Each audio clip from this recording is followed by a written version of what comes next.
ಹಳೆ ಹುಡುಗಿಗೆ ಮೆಸೇಜ್ ಮಾಡಿ ಯುವಕನೊಬ್ಬ ಹೆಣವಾಗಿರುವಂತಹ ಘಟನೆ ಚಿಕ್ಕಮಗಳೂರಿನಲ್ಲಿ ನಡೆದಿದೆ. ಆ ಯುವತಿಗೆ ಆಲ್ರೆಡಿ ಎಂಗೇಜ್ಮೆಂಟ್ ಆಗಿತ್ತು, ಮದುವೆ ಫಿಕ್ಸ್ ಆಗಿತ್ತು. ಆಕೆಗೆ ಹೋಗಿ ಈತ ಬರ್ತ್ಡೇ ವಿಶ್ ಮಾಡಿದ್ನಂತೆ. ಬರ್ತ್ಡೇ ವಿಶ್ ಮಾಡಿದಂತಹ ಕಾರಣಕ್ಕೆ ಯುವಕನ ನೆತ್ತರನ್ನು ಹರಿಸಲಾಗಿದೆ. ಚಾಕುವಿನಿಂದ ಇರಿದು ಮಂಜುನಾಥನನ್ನ ಹತ್ಯೆಗೈದಿದ್ದಾರೆ. ಚಿಕ್ಕಮಗಳೂರಿನ ಅತ್ತಿಗನಾಳು ಗ್ರಾಮದಲ್ಲಿ ನಡೆದಂತಹ ಮರ್ಡರ್ ಇದು. ವೇಣು ಎಂಬಾತನ ಜೊತೆಗೆ ಯುವತಿಗೆ ನಿಶ್ಚಿತಾರ್ಥವಾಗಿರುತ್ತೆ. ಆದರೂ ಕೂಡ ಯುವತಿಗೆ ಮೆಸೇಜ್ ಮಾಡಿಬಿಟ್ಟಿದ್ದಂತೆ ಮಂಜು. ಇದೇ ಕೋಪದಲ್ಲಿ ವೇಣು ಮತ್ತು ಯುವತಿ ಸಹೋದರ ಹೋಗ್ಬಿಟ್ಟು ಚಾಕುವಿನಿಂದ ಇರಿದು ಬಿಟ್ಟಿದ್ದಾರೆ. ರಕ್ತದ ಮಡುವಿನಲ್ಲಿ ಮಂಜುನಾಥ ಬಿದ್ದಿದ್ದ. ತತ್ಕ್ಷಣಕ್ಕೆ ಶಿವಮೊಗ್ಗದ ಖಾಸಗಿ ಆಸ್ಪತ್ರೆಗೆ ಆತನನ್ನು ಕರ್ಕೊಂಡು ಹೋಗಲಾಗಿತ್ತು.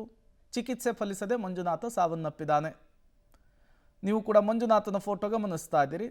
ಮತ್ತೊಂದು ಕಡೆ ಮಂಜುನಾಥನನ್ನು ಹತ್ಯೆಗೈದಂತಹ ಯುವಕನ ಫೋಟೋವನ್ನು ಕೂಡ ಗಮನಿಸ್ತಾ ಇದ್ದೀರಿ. ಹಾಗಾದರೆ ಮಂಜುನಾಥನನ್ನ ಕೇವಲ ಮೆಸೇಜ್ ಮಾಡಿರೋ ಕಾರಣಕ್ಕೆ ಹತ್ಯೆಗೈಲಾಯ್ತಾ? ಆ ಯುವತಿಗೂ ಮಂಜುನಾಥನಿಗೂ ಇರುವಂತಹ ಸಂಬಂಧ ಏನು? ಆ ಬಗ್ಗೆ ಕೂಡ ಡೀಟೇಲ್ಸ್ ಸಿಗ್ತಾ ಇದೆ. ಮೃತ ಮಂಜುನಾಥ ಮತ್ತು ಯುವತಿ ಈ ಹಿಂದೆ ಪರಸ್ಪರ ಪ್ರೀತಿಸ್ತಾ ಇದ್ರಂತೆ. ಆದರೆ ಯುವತಿಗೆ ಬೇರೆ ಹುಡುಗನ ಜೊತೆಗೆ ಮದುವೆಯ ನಿಶ್ಚಯ ಆಗ್ಬಿಡುತ್ತೆ. ಇದರಿಂದ ಈತ ರೊಚ್ಚಿಗೆದ್ದು ಸೋಷಿಯಲ್ ಮೀಡಿಯಾದಲ್ಲಿ ಹೋಗಿ ವಿಶ್ ಮಾಡಿಬಿಟ್ಟ ಹಳೆ ಹುಡುಗಿಗೆ. ಯುವತಿ ಹುಟ್ಟುಹಬ್ಬಕ್ಕೆ ವಿಶ್ ಮಾಡಿದ್ದನ್ನೇ ನೆಪ ಮಾಡಿಕೊಂಡು ಮಂಜುನಾಥನನ್ನು ಹತ್ಯೆಗೈದಿದ್ದಾರೆ. ಯುವತಿ ಅಣ್ಣ ಕಿರಣ್, ಭಾವಿ ಪತಿ ವೇಣು ಇಬ್ಬರನ್ನೂ ಕೂಡ ವಶಕ್ಕೆ ಪಡೆದುಕೊಂಡಿದ್ದಾರೆ ಪೊಲೀಸರು ಅನ್ನೋದು ಗೊತ್ತಾಗ್ತಾ ಇದೆ. ಇಬ್ಬರನ್ನೂ ಕೂಡ ವಿಚಾರಣೆಗೊಳಪಡಿಸಿದ್ದಾರೆ ಪೊಲೀಸರು ಅನ್ನೋದು ಗೊತ್ತಾಗ್ತಾ ಇದೆ. ಕೇವಲ ಮೆಸೇಜ್ ಮಾಡಿದ್ದಷ್ಟೇ ಕಾರಣನಾ ಅಥವಾ ಅದರ ಹಿಂದೇನಾದರೂ ಘರ್ಷಣೆ ಆಗಿತ್ತಾ, ಜಗಳ ಆಗಿತ್ತಾ? ಆ ಬಗ್ಗೆಯೂ ಕೂಡ ಮಾಹಿತಿಯನ್ನು ಕಲೆ ಹಾಕುವಂತಹ ಕೆಲಸವನ್ನು ಮಾಡ್ತಾ ಇದ್ದಾರೆ. ಡೀಟೇಲ್ಸ್ ಕೊಡೋದಕ್ಕೆ ನಾರಾಯಣಗೌಡ ನೇರ ಸಂಪರ್ಕದಲ್ಲಿ ಜಾಯಿನ್ ಆಗಿದ್ದಾರೆ. ನಾರಾಯಣಗೌಡ, ಹಳೆ ಹುಡುಗಿಗೆ ಮೆಸೇಜ್ ಮಾಡಿದಂತಹ ಕಾರಣಕ್ಕೆ ಹತ್ಯೆ ಆಗಿದೆ ಅನ್ನೋದು ಮೇಲ್ನೋಟ ಗೊತ್ತಾಗ್ತಾ ಇದೆ. ಬಟ್ ಮೆಸೇಜೇ ಕಾರಣನಾ ಅಥವಾ ಹಿಂದೆ ಏನಾದರೂ ಗಲಾಟೆ ಆಗಿತ್ತಾ? ಪೊಲೀಸರ ತನಿಖೆಯಲ್ಲಿ ಏನು ಗೊತ್ತಾಗ್ತಿದೆ?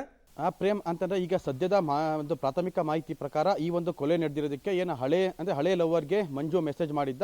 ಆಕೆಯ ಹುಟ್ಟುಹಬ್ಬಕ್ಕೆ ಶುಭಾಶಯ ಕೋರಿದ್ದಕ್ಕೆ ಈಗ ಏನು ಎಂಗೇಜ್ಮೆಂಟ್ ಆಗಿತ್ತು ವೇಣು ಮತ್ತು ಆತನ ಅಣ್ಣ ಕಿರಣ್, ಹುಡುಗಿ ಅಣ್ಣ ಕಿರಣ್ ಇಬ್ಬರು ಸೇರಿ ಆತನನ್ನು ಆತ ಮತ್ತು ಆತನ ಸ್ನೇಹಿತರ ಜೊತೆ ಸೇರಿ ಆತನನ್ನು ಕೊಲೆ ಮಾಡಿರುವಂಥದ್ದು.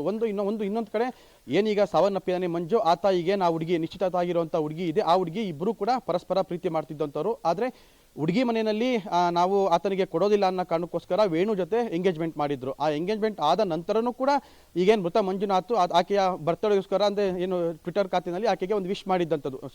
ಏನು ಫೇಸ್ಬುಕ್ಕಲ್ಲಿ ಆಗ್ಬೋದು, ಟ್ವಿಟರ್ಲು ಆಕೆಯ ಬರ್ತ್ಡೇಗೆ ವಿಶ್ ಮಾಡಿದ್ದ. ಅದೇ ಒಂದು ನೆಪ ಮಾಡಿಕೊಂಡು ಆತನ ಕೊಲೆ ಮಾಡಿರುವಂಥದ್ದು. ಅಂತಂದ್ರೆ ಈಗ ಆತ ಏನೀಗ ಮೃತ ಮಂಜು ಇದ್ದಾನೆ, ಆತ ಅಡಿಕೆ ಕೆಲಸ ಅಂದರೆ ಅಡಿಕೆ ತೋಟಕ್ಕೆ ಹೋಗಿ ಅಡಿಕೆ ಕೀಳುವಂಥ ಕೆಲಸ ಮಾಡ್ತಿದ್ದಂಥದ್ದು.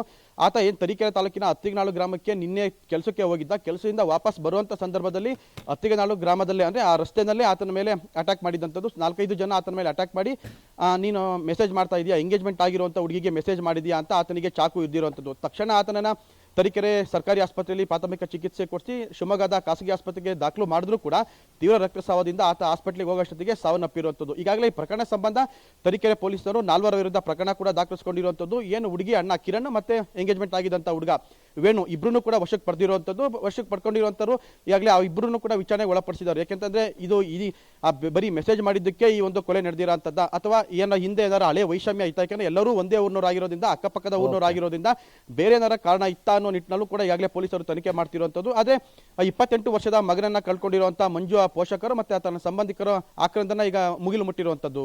Prem, okay, thank you Narayanagowda ತಮ್ಮೆಲ್ಲ ಮಾಹಿತಿಗಾಗಿ. ಬೇಡ ಅಂಥೇಳಿ ಬಿಟ್ಟು ಹೋಗಿರೋ ಹುಡುಗಿ, ಆಕೆ ಬರ್ತ್ಡೇ ಆದ್ರೇನು, ಆಕೆ ಮದುವೆ ಆದ್ರೇನು, ಇರಲಾರ್ದೆ ಇರುವೆ ಬಿಟ್ಕೊಂಡು ಈಗ ಪ್ರಾಣ ಬಿಟ್ಟಂತಾಗಿದೆ.